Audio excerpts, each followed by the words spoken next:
Your voice, your opinion, your community. Fact TV, free speech, protected.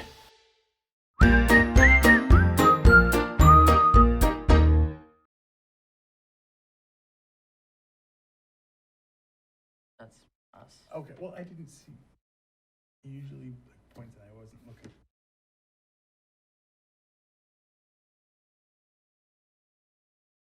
What gives the island its power? Who's behind this twisted plot? And where is Tattoo? All this and more on Gory Story Time. Warning. Gory Storytime is a horror movie review show by a son and his dad who thought that letting his 5-year-old watch scary movies was acceptable. If you are offended by horror or talk about blood and gore by a child, or if you don't want horror movies from the 60s through today spoiled, then there is a remote stuck in your couch cushion next to potato chip crumbs. Use it. And of course, parental discretion is advised. Why? You didn't use any. Shut up and start the show.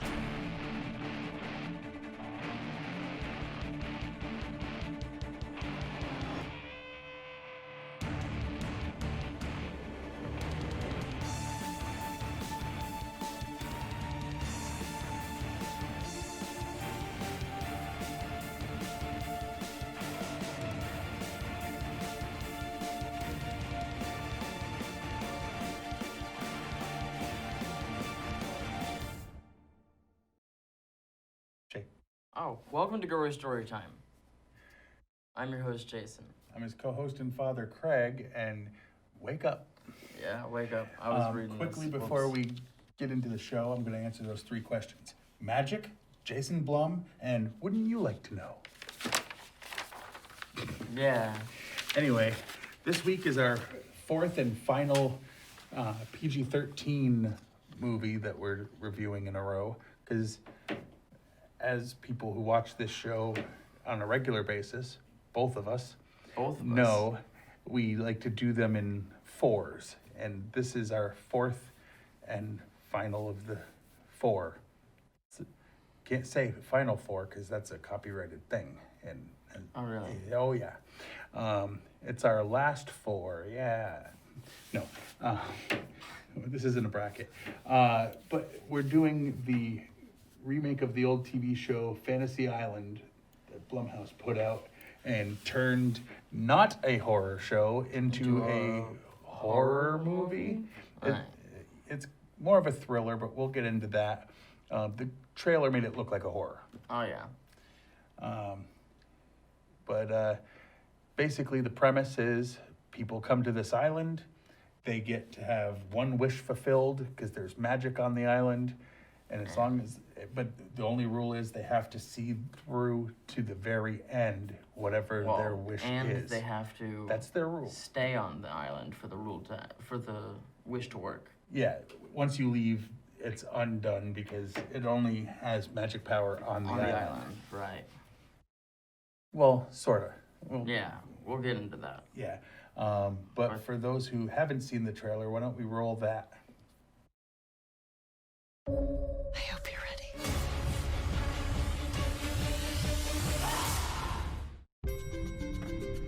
There is an elevator. In the elevator, you press the button to the floor with no name.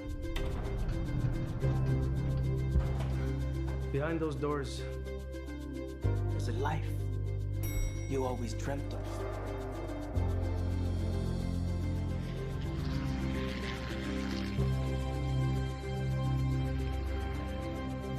The plane. It's here. This weekend, you will be our guests. Here, anything and everything is possible. No service. It's not everything is possible. Good evening. I'm Mr. Rurik. Let me officially welcome you to Fantasy Island.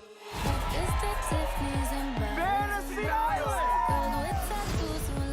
I'm curious how this all works. What if your fantasy involves a person from your life?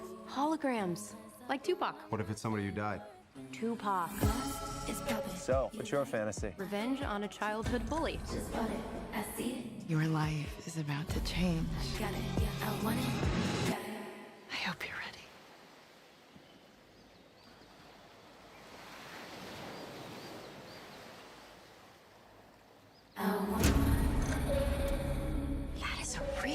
hologram. There is only one fantasy per guest. And you must see your fantasy through. It brought her back to life. No matter what. Oh my God. That's really her. Rourke, this is not what I meant. What the hell is this place? People die here. The island's twisting what we asked for.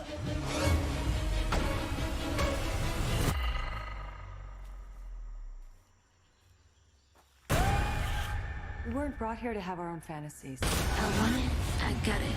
I want it. We were brought here to be a part of something else. I got it. I want it, I got it. I'm your friend. I've always wanted to hear you say that.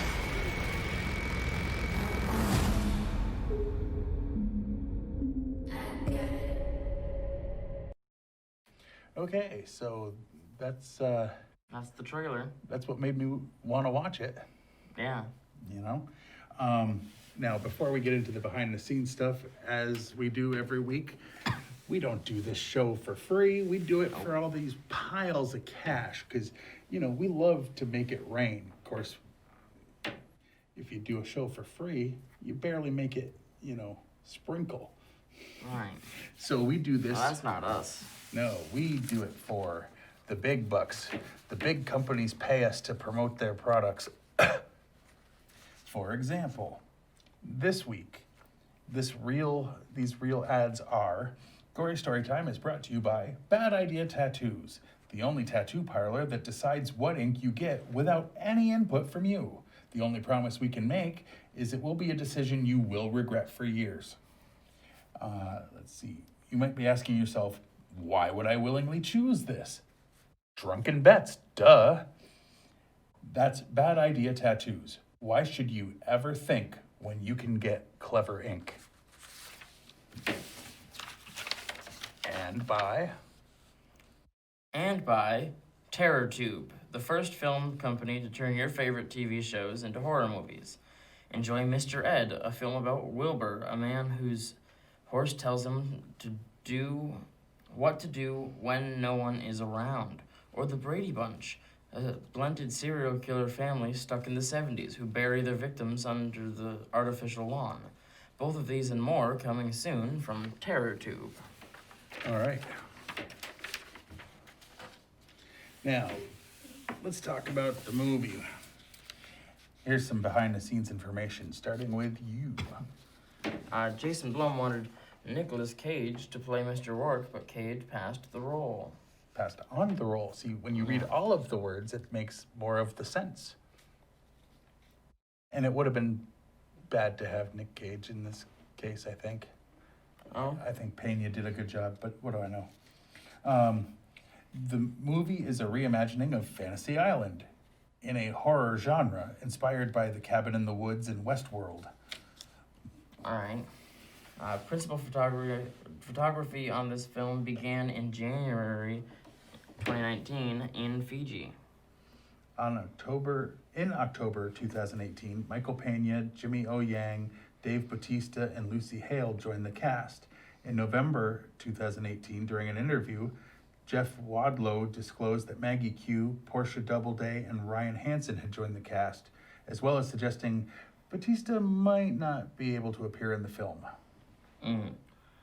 It was announced in July 2018 that reimagining the television series Fantasy Island was being developed at Blumhouse Productions and Sony Pictures. The second movie of 2020 to have Jimmy O. Yang and Ryan Hansen after Like a Boss. In both movies, they had a partnership. They played brothers in this movie and business partners in Like a Boss. When Sloane's husband is watching TV, he's watching the Miami Hurricanes versus Florida Gators. Both Michael Pena, who played Rourke, and Michael Rooker, who played Damon, have both been in the Marvel Cinematic Universe. Pena was in Ant-Man and Ant-Man and the Wasp, and Rooker was in both Guardians of the Galaxy and Guardians of the Galaxy Volume 2. Yes. He played Mary Poppins. That's right. Spoilers for these next two. says Brax's nickname Tattoo is a reference to Tattoo from Fantasy Island, the sidekick from the original Mr. Rourke. Or, spoiler alert, since it already said it's a spoiler, he's the character Tattoo from Fantasy Damn Island. How stupid is whoever wrote that? It's a reference. No, it's the character. And the last line of the film, Welcome to Fantasy Island, is usually the first line heard in episodes of Fantasy Island when Mr. Rourke welcomes guests. Now, there was some reviewing of an episode of the show that we did. Yeah. First, the Rotten Tomato scores. Oh, yes. The people rated this at 48% positive reviews. And the critics gave it 8% positive reviews. Pretty low. Yeah, pretty bad, apparently. Yeah. But the one we happened to watch, we went on YouTube and just searched and they had some. They had some episodes. And the one that we saw involved the guy who played Nancy's father on Nightmare on Elm Street. And what's his name? His name is John Saxon. John Saxton. Or Saxon? Saxon. With a T or no? With no T. Okay, well, you're like, I'm like, stop mumbling. Yeah. Get your butt out of your mouth. And anyway, a couple days later, we found out, and because of what we do for the show, reviewing horror movies, we have to say, rest in peace to John Saxon. Nightmare on Elm Street is my favorite horror series. You know that about me. So as soon as I saw who it was, I was like, oh my God, that's, Nancy's dad. And the next day we found out he had died 2 days prior. Yeah. No, a couple days after we watched it, we found out he had died the day before, meaning he died like the day after we saw him, I think. Whatever, the point is... Doesn't matter, he died. Coincidentally, it was because of this movie, we were watching an episode that had him, and then he passed away. So rest in peace to John Saxon. Also, we saw that it's not really a horror-based series. It really isn't. It's basically, it's a generic plot where you wish for something and it doesn't gives you turn something not really what you wanted. I mean, Wishmaster did that as a horror, but and it was great. The Monkey's Paw is the first real iteration of that. The show was kind of like that, but it had some sci-fi. I mean, the one we saw involved a mermaid. So it was fantasy. Right. Fantasy Island. Right. So the fact that they turned it into what they kind of made look like a horror movie, and then it was really more of a thriller, in my opinion. It was a thriller with magic. But I wouldn't say necessarily horror. Right. There's a couple of things that they put in as jump scares, but it didn't really work. And some of the things that happened could be considered horrific. Yes. But in thrillers, horrific things happen all the time. Right. Yeah. Hell, in kids' movies that aren't thrillers, like they have Disney horrific movies, things happen. Yeah. Yeah. I mean, Simba's dad dying in The Lion King. Oh my goodness, I cry every time. Yeah, well, that's because you're a bitch. But. Oh, yeah. Now, what was that about Harry Potter's owl? Huh? You cried the first time you watched him die? No. You told me you did. That was reading the book. Oh. Way more of an investment. But anyway. I see. Listen, words we're not here to talk about books. We're here to talk about movies based on TV shows. The thing I actually care about. Yeah, because reading would take too much effort for him. Yes. So let's talk about our favorite and least favorite scenes. What was your least favorite part of this? Well,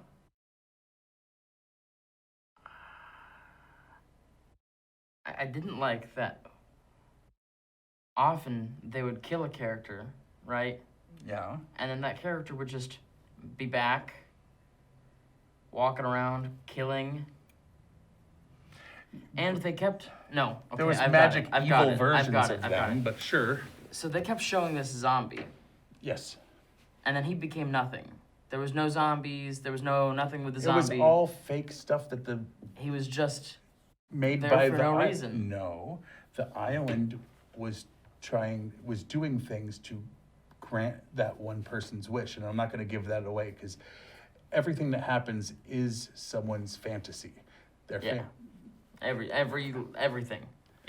Even other people's fantasies were the fantasy of this one person. And I'm not going to give it away because why spoil the twist? That's one of the twists. We're going to spoil the other 4 one. twists. Well, my least favorite part, Yeah. speaking of twists, is the original show was known to have a a little person. Yes.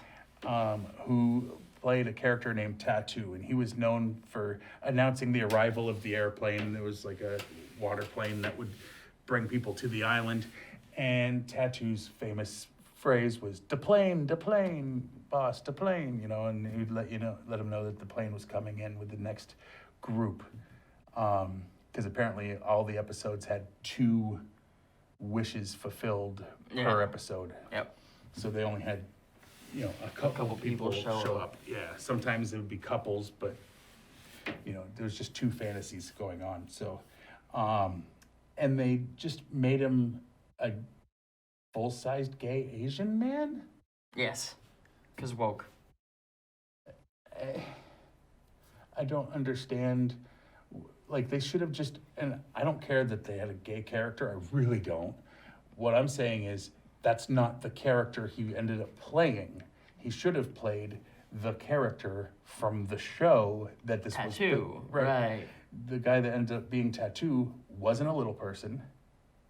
I mean, he was shorter than the rest. But he was not. But he was short, like regular Asian short, not regular little person short, which is a different height. Much.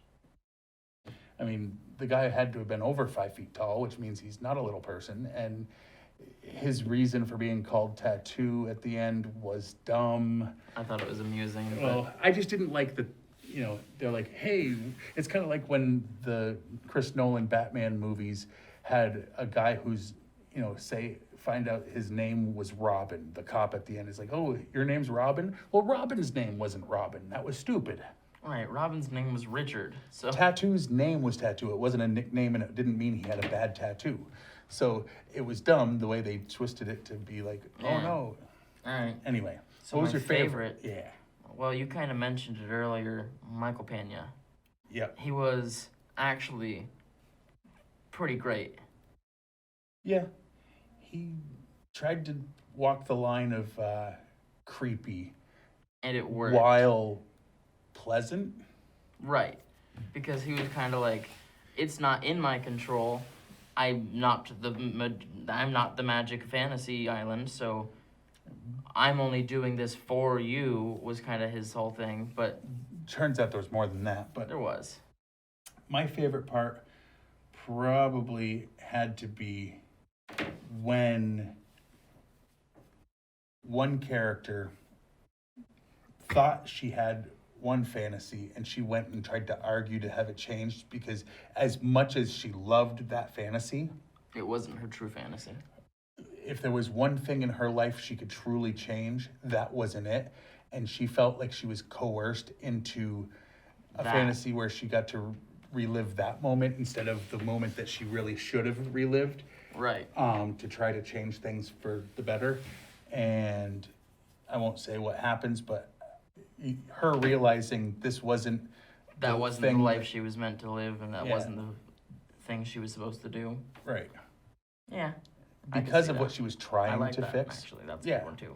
So on a scale of 1 to 10, not giving 2 craps about what the people or the critics say, especially the critics, because the critics don't know what they're talking about. It was good. It wasn't 100%, but it was an 8.